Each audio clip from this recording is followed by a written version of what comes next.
Hello बच्चों, let's read this question. The question says, assertion, decomposers like fungi and bacteria are heterotrophs and saprotrophs. So question में assertion and reason दिया हुआ है. Assertion में कहा है कि जैसे decomposers fungi and bacteria होते हैं, वो heterotrophs and saprotrophs होते हैं. इसका reason दिया है that edaphic factors refers to soil. कि edaphic factors soil से relate करते हैं. So option है first, both assertion and reason are true, and reason is the correct explanation of assertion. Second, both assertion and reason are true, but reason is not the correct explanation of assertion. Third, assertion is true, but reason is false. Fourth, assertion is false, but reason is true. Fifth, both assertion and reason are false. So the key concept is saprotrophic nutrition.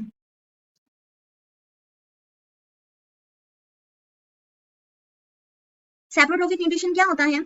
जैसे like it's a nutrition, it's a process in which कुछ organisms like bacteria हैं, fungi हैं, they obtain their nutrients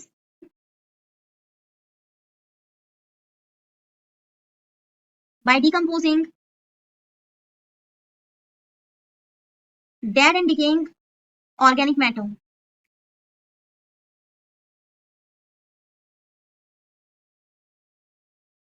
So जो dead and decayed organic matter होता है, जो चीज सड़ जाती है, कोई भी living organism सड़ गया, कुछ मर गया, so जो dead matter होता है, उसके ऊपर जो organism act करते हैं, उसको तोड़ते हैं simpler forms में, so that environment उसको absorb कर सके, और यहाँ से क्या करते हैं, अपना nutrition लेते हैं dead matter से, decayed matter से. So इस nutrition को कहते हैं saprotrophic nutrition. इस nutrition को कहते हैं saprotrophic nutrition, और इन organisms को कहते हैं saprotrophs, जैसे कि बैक्टीरिया है, फंजाई.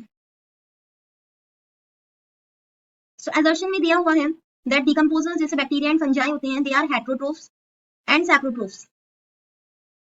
So ये स्टेटमेंट करेक्ट है, assertion is correct. So heterotrophs क्या होते हैं? Which cannot make their own food. अपना खाना अपने आप नहीं बना सकते हैं. ये autotrophs पर डिपेंड होते हैं for food. प्लांट्स पर डिपेंड होते हैं. For example animals, humans, ये सब होते हैं heterotrophs. So ये जो बैक्टीरिया फंजाई ये heterotrophs होते हैं, yes, because ये किस पर डिपेंड करते हैं? Dead living matter पर. दूसरी चीज ये saprotrophs कहलाते हैं, yes, because इनमें कैसा न्यूट्रिशन होता है? saprotrophic nutrition. So assertion correct है, बट इसका रीजन दिया हुआ है कि edaphic factors refers to soil, जो कि इनकरेक्ट है. Why it is incorrect? Because edaphic factors they are related to soil. That's true. इसमें क्या आते हैं? सॉइल की प्रॉपर्टीज आती हैं, लाइक सॉइल का स्ट्रक्चर आ गया, उसका कंपोजिशन आ गया कि वो उसके कौन कौन से पार्ट्स हैं, किस चीज से वो बनी हुई है, एबिलिटी हो गई टू सपोर्ट प्लांट लाइफ. सो ये एडाफिक फैक्टर्स हैं जो कि सॉइल से रिलेट करते हैं. दैट्स ट्रू, बट असर्शन के अकॉर्डिंग ये रीजन गलत है, क्योंकि ये नहीं बता रहा कि डिकम्पोजर्स हेटेरोट्रोफ्स एंड सैप्रोट्रोफ्स क्यों हैं. So the final answer is B, that is both assertion and reason are true, but reason is not the correct explanation of assertion. Hope you understood it well. Best of luck.